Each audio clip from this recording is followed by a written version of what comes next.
Living in Anchorage, Alaska, there was no organizations that I could run to if I wanted to be ex-gay. In fact, the only groups that I could go to that I could find out there were these 12-step sexual addiction groups for men. I felt like if I were to come out of the closet and be gay, I'd throw my faith away, I'd throw my business, working with children, working with churches. But instead, I threw other things away in my life, including my dignity, my identity, my joy, and my peace with God. Some of the things that they told me to throw away was anything that was given to me by a gay lover I had to throw away. I was given a large mirror. I also had purchased a leather jacket that was very nice that I'd only had for several months. And I also had a leather vest, and I associated these things with trying to be masculine. I thought that I would displease them if I came in there wearing a dress. They would make me throw that away, but they also associated masculine things as something I needed to throw away as well. I felt like I had no choice. If I didn't do exactly what they told me to do, they said I wasn't working the program. If I wasn't working the program, then they would judge me. But even when I was working it, I was still judged. Every little thing I did. I went to a men's breakfast with these group of people, and I was talking about a Christian bodybuilding group that I went to go see at a church.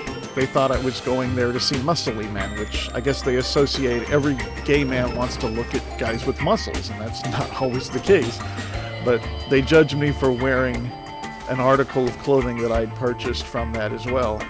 And everything that I tried to do was ridiculed, whether I was disobeying their orders or obeying their orders. One winter, they told me I was supposed to throw these things away, and I just didn't quite have the strength to do it. I didn't want to.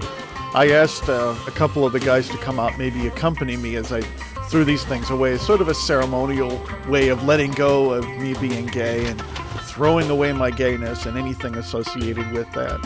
Well, looks like they were busy, and I went ahead and did that on my own. Well, I was so ridiculed and judged, not only for doing this thing that they told me to do, but for calling a man when I wasn't supposed to be calling him on a certain day. I guess I was supposed to memorize his schedule. Well, as a result of that, I was ridiculed by this leader in the group. And he said, "I'm not there to change somebody's diapers," as if I was some kind of baby.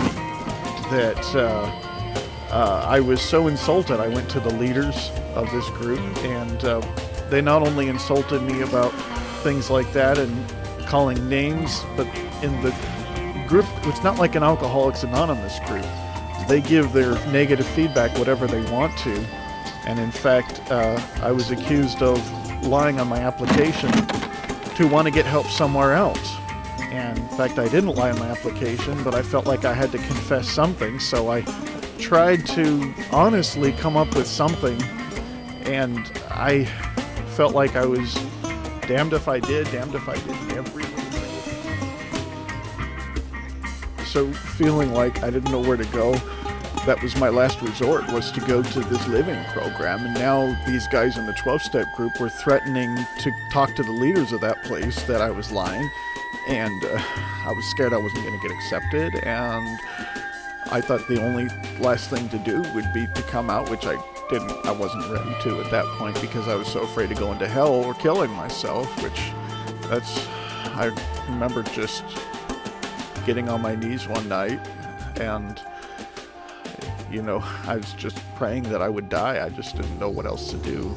And it seemed like my last resort was to go into this program where I'd live in there and basically turn myself into something which I call straight jail. So I'm not only throwing away things, I'm throwing away my life. I'm selling my business to raise the money to go out to spend a lot of money on this very brutal program. And I knew I was getting into something harsh, but I didn't care. I didn't want to live anyways. So I thought, if these guys beat me up, if I lose my faith, I don't care. Because I didn't want to be gay. I didn't want to be who I was. I was so afraid. I hated myself so much. And as a result, said bye to my friends, my home, where I was living, my business, my church ministry work, everything. But if I had only known how much I was going to hurt myself, how much it was going to lead me to attempting suicide, to losing my mind, hurting my family, devastating them, I would have never gone. I would have never done this thing. But I did. I guess I was stubborn enough to challenge myself to the point of doing something that was ultimately going to destroy my life and take years to put my life back together.